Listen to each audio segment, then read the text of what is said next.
Didier Guillaume, bonjour. Bonjour. Ministre de l'Agriculture et de l'Alimentation, important. Les agriculteurs s'inquiètent devant cette canicule. Il y a des cultures qui commencent à souffrir, des animaux aussi qui commencent à souffrir. Vous-même, vous êtes inquiet ?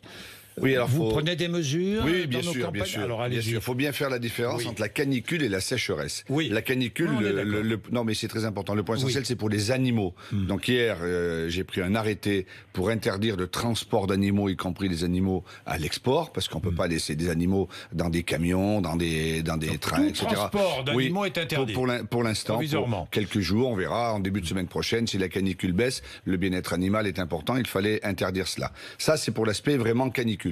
Pour l'aspect sécheresse, c'est vrai qu'il y a des départements qui sont d'ores et déjà touchés, donc il faut prendre des mesures. Nous réfléchissons aujourd'hui à donner l'autorisation à l'ensemble des agriculteurs de faucher les jachères déjà, et de leur permettre les prairies, de leur permettre de faire du stockage de luzerne, du stockage de foin, du stockage de paille, parce que c'est très important. Vous allez autoriser tous les agriculteurs à faucher ? Oui, on va regarder les départements dans lesquels cela sera important, parce qu'il faut qu'ils fassent du stock. Il faut qu'il fasse du stock, parce que menace vraiment dans de nombreux départements. L'année dernière, nous sommes aperçus une chose, c'est que, à cause de cette sécheresse, cette chaleur terrible, il y a des éleveurs qui n'avaient plus du tout de stock dans leur. Et qu'est-ce qui s'est passé ? Il y a eu une spéculation. Et il a fallu faire venir des ballots qui viennent d'Espagne. Et pendant ce temps, il y avait aussi des Français qui en vendaient à l'extérieur en faisant monter les prix. Donc il faut prendre des précautions dès maintenant. Est-ce que l'eau commence à manquer dans certaines régions? Vous avez des informations? Non, j'ai pas vraiment pour l'instant. Non, mais en tout cas, pénurie. Non, mais le problème. J'ai vu dans le Valenciennois, par exemple. Oui, le problème de l'eau est un vrai problème. Est un problème qu'il faut gérer. Il faut faire très attention. L'agriculture, pour qu'elle soit résiliente, elle a besoin d'eau. Nous avons besoin d'eau, mais en même temps, il faut préserver les ressources. Il faut faire très attention. Bien. J'ai vu les bouches d'incendie ouvertes. Oui. Enfin, on essaie de lutter contre cela parce que ça provoque évidemment un manque d'eau, une baisse de pression chez les particuliers. On a vu les reportages. Vous savez, moi je crois aussi que à la fois les particuliers comme les agriculteurs sont des citoyens qui sont raisonnables, qui ne font pas n'importe quoi. C'est l'appel que le gouvernement leur lance, que je le lance aujourd'hui. Faisons très attention, l'eau est précieuse. Bien. Pour lutter contre le réchauffement climatique, il y a une loi en ce moment qui est en discussion à l'Assemblée nationale. Alors j'ai une question toute simple. Est-ce que ça ne vous gêne pas que le gouvernement soit si timide sur les passoires énergétiques, franchement? Écoutez, il y a un engagement du gouvernement, des parlementaires, pour travailler sur les passoires énergétiques. Et on a toujours après la contrainte, c'est-à-dire qu'il y a des immeubles, il y a des appartements qui existent, et on ne peut pas tout faire comme cela en peu de temps. Aujourd'hui, le problème essentiel que l'on regarde, c'est toujours pareil. Mais on peut décider. Ce sont les gens quand on est au pouvoir. Ce sont les gens les plus pauvres qui vivent dans les immeubles où il y a le moins de sécurité, etc. C'est toujours comme cela.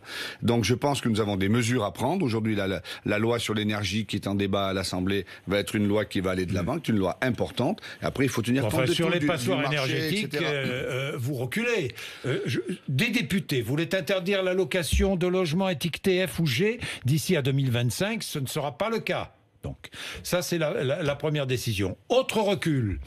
Il y avait une expérimentation qui était envisagée, qui avait été adoptée d'ailleurs en commission, la mise sous séquestre d'une partie du montant de la vente de ces passoires jusqu'à 5% au profit de l'acheteur pour financer des travaux. Là encore, le gouvernement dit non. Mais Jean-Jacques Bourdin, vous dites un recul. Ce n'est pas un recul, mais pas du tout. Cette loi, il n'y a... C'est une décision qui n'est pas prise. Ah ben ça, c'est autre chose. Oui. Ah non, mais ce n'est pas... un recul par rapport à la décision prise en commission. Non, ce n'est pas un recul. Cette loi va de l'avant, va permettre de travailler sur l'énergie, mais en même temps, il y a des débats en commission, il y a des députés de tout groupe qui font des propositions, après il y a des arbitrages, il y a des votes. Il n'y a pas de recul. Cette loi est une loi qui va aller de l'avant pour faire en sorte de maîtriser le mieux. Elle va timidement de l'avant sur les passoires énergétiques. Elle va de l'avant et l'objectif, c'est de limiter les émissions de gaz à effet de serre et de limiter les dérèglements climatiques. On est d'accord sur l'objectif. D'ailleurs, l'objectif est une chose, c'est ce que rappelle le Haut Conseil. Oui, mais justement, j'allais vous en parler. L'objectif est une chose, mais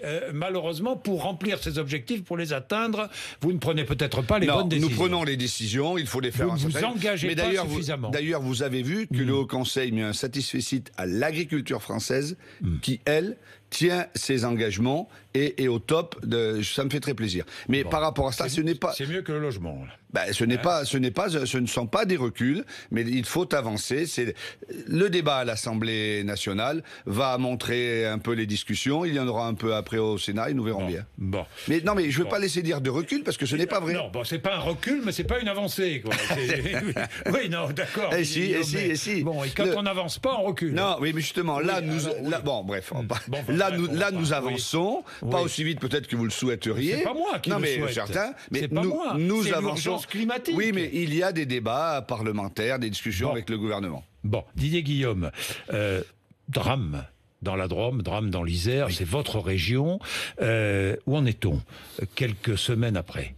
Alors, il s'est passé un événement. Quel bilan? Il s'est passé un événement totalement incroyable. On est habitué, la grêle, on est habitué à la sécheresse, on est habitué les inondations, etc. Mais là, il y a eu tornade de grêle. C'est-à-dire que les grêlons, plutôt que de descendre verticalement, ils étaient horizontalement. Ça a tout dévasté. Les vitraux de la collégiale. Moi, j'ai visité un village où il n'y a plus d'école, il n'y a plus de garderie, il n'y a plus de cantine. C'est fini. Les gamins partent le matin maintenant. Heureusement qu'il ne reste plus beaucoup de temps pour aller dans les villages voisins. Solidarité rurale, parce qu'ils ne peuvent plus être accueillis. Des centaines et des centaines de logements dévastés parce que ça a tapé dans les volets. Plus des milliers de voitures qui ont été totalement cabossées, dont certaines sont foutues. Bon, voilà, ça a été terrible. Ça a duré un quart d'heure. Mais un quart d'heure d'une violence inouïe.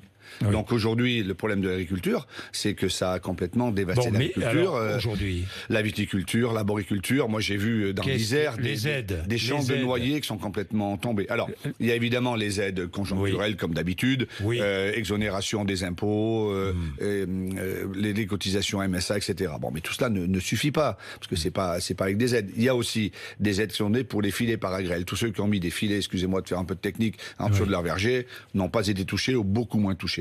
Mais il faut aller plus loin. Et c'est pour ça que je lance une grande concertation avec le monde agricole, avec les assureurs, la Fédération des assurances, avec le Crédit Agricole, Groupama, etc., pour voir comment on peut faire ça demain. Enfin, on ne peut pas continuer à être spectateur. Obliger un agriculteur à s'assurer? On ne peut pas être spectateur et voir toujours ça. L'agriculture aujourd'hui... Obliger un agriculteur à s'assurer? L'agriculture aujourd'hui, c'est le seul métier où l'assurance n'est pas obligatoire. Oui, je sais. Vous avez une voiture, elle est assurée. Je sais. Vous êtes artisan, boucher, boulanger, menuisier, vous êtes assuré. Pas les agriculteurs. Pourquoi? Parce que ça coûte cher et que les agriculteurs n'ont pas les moyens. Mais évidemment, c'est pour ça que je vais vous répondre. Et la grande différence, c'est qu'on ne vit pas dans un bâtiment. Le bâtiment, c'est la planète et c'est l'air. Donc aujourd'hui, l'assurance, elle est beaucoup trop chère et les agriculteurs n'ont pas les moyens. C'est pour ça que nous devons changer cela. Et nous devons essayer de regarder si on peut faire une assurance généralisée, mutualisée, qui soit moins chère en termes de cotisation. Vous allez réunir puisse se faire pour voir comment on avance. Pour créer une assurance généralisée, mutualisée, s'il y a une volonté de le faire, obligatoire, on est bien d'accord. Ça fera partie de la discussion. Je peux pas vous le dire. Vous êtes favorable à l'obligation? Moi, comme sénateur, j'ai déposé des amendements pour une assurance obligatoire, interfilière et généralisée. Donc la position de Didier Guillaume, elle est connue. Mais je ne vais pas l'imposer comme ça en tant que ministre. Donc je veux mener cette discussion. Si elle n'est pas obligatoire, ce n'est pas un problème. Nous verrons bien ce qui sera décidé. En tout cas, il faut élargir la base afin que la péréquation soit beaucoup plus forte. Parce que sans cela, tous les ans, nous serons amenés à avoir des arboriculteurs pleurés, des céréaliers pleurés, etc. Ce n'est plus possible cela. On sait que le dérèglement climatique va nous amener à avoir beaucoup de ces aléas, de ces événements. Donc la discussion va être lancée et nous verrons comment. Là maintenant, d'ici la fin de l'année, ce que je souhaiterais, c'est que d'ici la fin de l'année, on fasse un point afin de savoir si les choses peuvent aller, on va plus loin ou pas. C'est un vrai sujet que je mets sur la table. Vous êtes favorable à une assurance obligatoire parce que, pour chaque agriculteur? Obligatoire ou pas, mais généralisé. Oui, parce que sans cela, aujourd'hui, il y a tellement peu de monde qui s'assure que c'est trop cher et... Très honnêtement, l'objectif, c'est quand même que les agriculteurs vivent de leur travail. Aujourd'hui, malheureusement, ils n'ont pas assez de revenus. Évidemment. Didier Guillaume, il est 8h43. Je change complètement de sujet parce que vous avez aussi la pêche dans votre portefeuille ministériel. Est-il vrai qu'un chalutier néerlandais pratique la pêche électrique actuellement dans les eaux territoriales françaises? Je ne suis pas au courant. Vous n'êtes pas au courant? Non. C'est l'association Bloom qui l'a fait. Ça a dû se faire cette nuit, alors parce que j'en ai pas entendu parler. Je vous dis ça parce que le 10 mai dernier, a été votée à l'Assemblée nationale, une interdiction immédiate de la pêche électrique dans les eaux sous souveraineté française. On est bien d'accord. Oui. Alors, la position de la France et ma position est très claire. Nous sommes opposés à la pêche électrique. C'est très très clair. Nous l'avons obtenu à l'échelle européenne. Et à l'Assemblée nationale en mai dernier, il y a une proposition de loi qui a été présentée et j'étais là évidemment et j'ai donné un avis favorable de la part du gouvernement pour l'interdiction immédiate. Bon, il faut que le projet de la proposition de loi passe au Sénat, revienne à l'Assemblée, etc. Mais c'est totalement interdit et je vais vérifier ça dès que je sors de votre studio. Bien. Vous dénonciez jeudi dernier. Il n'y a aucun problème là-dessus. Non, là nous sommes tous en ligne. Bon. Mais vous dénonciez, c'était jeudi dernier, je crois, la pêche bashing. C'est-à-dire la pêche bashing de la part de justement l'ONG Bloom que je viens de citer. Je ne parlais pas de l'ONG Bloom, pas du tout. Non. Je disais simplement qu'aujourd'hui, comme il y a l'agribashing, il y a aussi la pêche bashing. C'est-à-dire que moi, je suis pour une pêche durable. Oui. Nous travaillons là-dessus à Bruxelles avec mes collègues ministres de l'Agriculture européenne. Moi, vous savez, sur ces sujets de la durabilité, du bio, etc., je n'ai aucun problème. En subventionnant le renouvellement de certains bateaux de pêche. Évidemment, mais heureusement quand même. Oui. Heureusement qu'on va... Mais ça veut dire que vous encouragez une surexploitation. Mais pas du tout. Mais arrêtez. Mais attendez. Je vous pose volontairement des questions je vais vous répondre. Non, mais je vais vous répondre très concrètement. Bon, il y a peut-être certains de nos concitoyens qui sont contre la pêche, comme ils sont contre l'élevage, etc. Ça, c'est un sujet. Bon, moi, je suis dans cette situation où il y a des pêcheurs en France, comme partout. Nous mangeons du poisson. Il faut faire deux choses. Un, surveiller la ressource. Elle n'a pas été assez surveillée par le passé. Aujourd'hui, il y a des plans qui sont mis en place et la ressource se régénère, il n'y a aucun problème dans l'Atlantique, comme en Méditerranée, comme dans la mer du Nord. Mais il y a des quotas. On n'a pas le droit de pêcher plus de cela. Il y a une pêche maximum en dessus de laquelle on ne peut pas aller. Touchera pas aux quotas. C'est déjà, mais surtout pas. Il faut surtout pas aller plus loin. Maintenant, la question que vous posez pour le renouvellement des bateaux. Il y a des jeunes qui s'installent, il y a des jeunes qui vont aller dans les bateaux. Aujourd'hui, en plus, j'ai dit ça, c'était quelques jours après le drame des Sables d'Olonne. Mais aujourd'hui, il faut absolument qu'il y ait des nouveaux bateaux qui soient avec plus de sécurité, qui consomment moins de fuel, mais nous avons bien précisé cela puisque j'ai porté cette délibération au Conseil des ministres de l'Agriculture et de la Pêche la semaine dernière à Luxembourg avec nos amis italiens et nos amis espagnols, sans toucher aux quotas. Sans pêcher plus, c'est ça qui est très important. Mais je veux le redire ici parce que ma grand-mère disait qu'on veut tuer son chien, on l'accuse de la rage. Bon, oui, nous avons assumé, la France assume la possibilité qu'il y ait de nouveaux bateaux parce qu'il faut moderniser la flotte de pêche. Il n'y aura pas plus de pêche, il n'y aura pas plus de prélèvements dans les eaux de chez nous. Didier Guillaume, je suis content de vous recevoir parce que je voudrais qu'on fasse enfin le point sur les accords commerciaux. On ne sait plus du tout où on en est. Le TAFTA avec le Canada. Où en est-on ? Le CETA avec le CETA. TAFTA, c'était avec les États-Unis. Alors, le CETA avec le Canada. Il est possible que ce soit à l'ordre du jour de l'Assemblée là au mois de juillet et que la ratification soit demandée aux parlementaires. On va ratifier le CETA. Oui, c'est un très bon accord commercial. Je crois qu'aujourd'hui... Très bon accord aussi pour les agriculteurs. Très bon accord pour les éleveurs. Oui. Là, je pense qu'il n'y a plus aujourd'hui de débat. Tout le monde est à peu près rassuré. Moi, ce que je dis, c'est que la position de la France, ma position, c'est que nous sommes favorables à signer des accords commerciaux. On ne peut pas vouloir exporter toujours plus. Vous êtes favorable à tous ces accords commerciaux ? Non, mais attendez. Je suis favorable à la signature en général des accords commerciaux sur notre planète. Nous vivons dans un monde où il y a des échanges économiques. On ne vit pas en autarcie, nous voulons exporter de la viande, nous voulons exporter des produits, il faut bien de la réciprocité qu'on en importe. Après, ce que nous disons, c'est que lorsque nous signons un accord commercial, d'abord, c'est l'Union européenne qui fait la négociation, c'est un sujet, les États ne sont pas là-dedans, ils sont représentés par le... Attendez, ils sont représentés par la Commission. Par exemple, ce qui est en train de se passer sur le Mercosur aujourd'hui avec les pays d'Amérique du Sud, c'est la Commission qui négocie cet accord. Je reviens au CETA. Pourquoi je propose de ratifier, je suis favorable à la ratification du CETA, c'est les députés qui vont voter, tout simplement parce que nous avons obtenu l'équilibre dans les échanges. Ce qui n'est pas encore le cas, peut-être, pour le Mercosur. C'est pour ça que j'ai dit très clairement, et c'est la position... Aujourd'hui, la France n'est pas d'accord avec ce que propose l'accord entre l'Union européenne et le Mercosur. Non, je vais être très précis parce que non, mais c'est très important. Mais parce oui, que c'est important. Nous sommes favorables à la signature d'un accord commercial avec le Mercosur. Cet accord commercial respecte les standards européens et les standards français, ne met pas à mal notre élevage, ne met pas à mal nos filières agricoles. C'est ce que nous... par exemple, hors de question qu'il y ait des OGM, hors de question qu'il y ait du bœuf aux hormones. Oui. C'est ça nos standards. Dans notre agriculture, nous sommes opposés aux OGM, opposés au bœuf aux hormones, opposés au poulet chloré. La qualité des produits c'est ce que je vous dis, c'est de ça dont je parle. La qualité de la viande qui vient du Brésil ou d'Argentine. Mais c'est de ça dont je parle. Donc là-dessus, il n'y a absolument pas de débat, pas de discussion. Est-ce que la France ne peut pas s'opposer seule? Non, mais la France ne peut pas s'opposer seule, mais un pays qui ne ratifie pas, l'accord n'est pas valable. Vous le savez, ça. Donc, c'est ça tout le débat. Et aujourd'hui, on est dans une discussion... Aujourd'hui, on ne ratifie pas.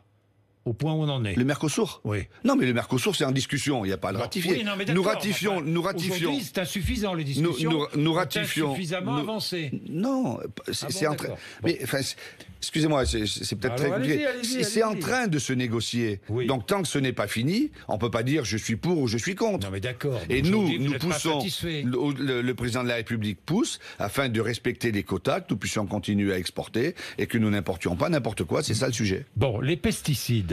Est-il vrai que cultiver sans pesticides d'aucune sorte se traduirait par une diminution de 30% de la production agricole française ?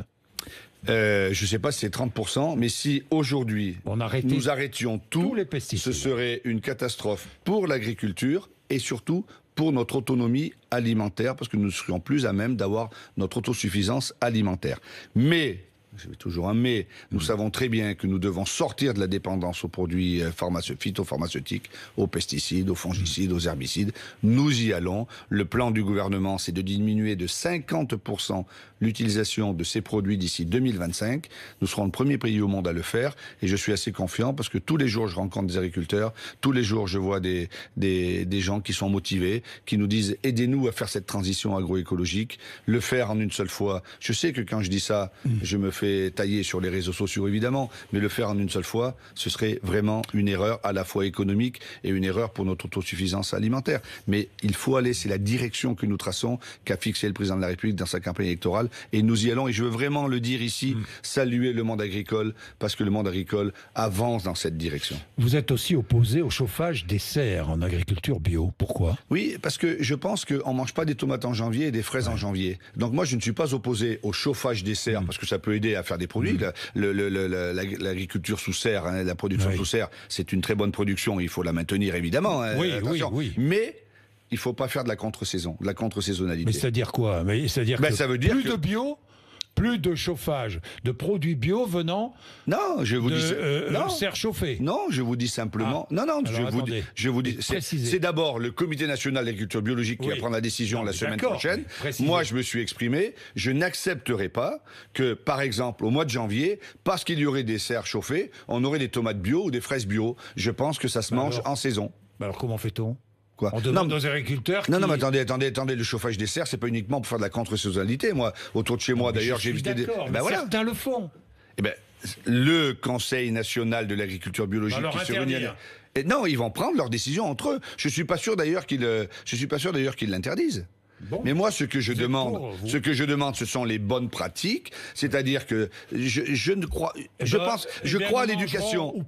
Je crois à l'éducation. Venus des Pays-Bas qui pratiquent. Très bien. Mais moi, je vais vous dire un truc, Jean-Jacques Bourdin. Manger des fraises, ça se mange pas en janvier à Noël. Ça se mange en saison. Et si on ne refait pas de l'éducation à l'alimentation, comme on a fait de l'éducation, excusez-moi ce parallèle, au tri sélectif par nos gamins il y a 20 ans. Nous, quand on était jeunes, on triait pas. Nos gamins, tout petits, ils triaient, ils allaient aux bennes porter, je me rappelle de tout cela. Bon, aujourd'hui, il faut de l'éducation aux gamins. C'est par les enfants, c'est par les écoles, c'est par les parents, c'est par nous que nous dirons qu'il faut manger des fruits et des légumes de saison. C'est ça ma position. Les images des vaches hublots, ça vous a choqué ou pas ?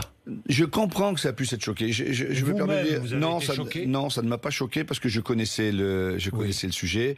Alors hublot, ça peut faire. Vous savez, quand on met une fistule pour faire une dialyse, quand on fait une trachéotomie, ça à peu près la même proportion. Mais cela dit, non, mais franchement, ça peut choquer, mais c'est fait, d'abord c'est autorisé par l'Union européenne, c'est surveillé par la santé, c'est surveillé par la DGAL, c'est fait sous anesthésie générale, et ça permet surtout des études, y compris dans les facultés publiques, dans les instituts publics, des recherches pour moins d'antibiotiques, pour que la rumination pour se augmenter la production. Non, mais c'est faux, c'est vrai. Mais enfin, c'est faux, c'est vrai. Je ne sais, ça peut être vrai, mais l'objectif, il n'est pas cela. Moi, je vais vous dire un truc. Quand on s'aperçoit que l'année dernière, les éleveurs ont utilisé 40% de moins d'antibiotiques pour leurs animaux et pour leurs ruminants, eh ben c'est aussi grâce à la recherche. Donc je comprends que ça puisse choquer. C'est fait sous contrôle. L'INRA dit qu'en 2024-2025, ils auront l'alternative. Les chercheurs sont à marche forcée, je les pousse.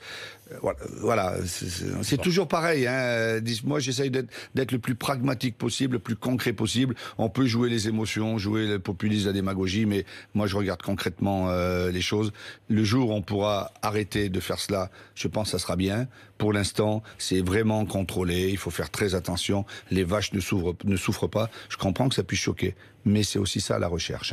Merci Didier Guillaume, Merci ministre à vous. de l'Agriculture. Notre invité ce matin, 8h54.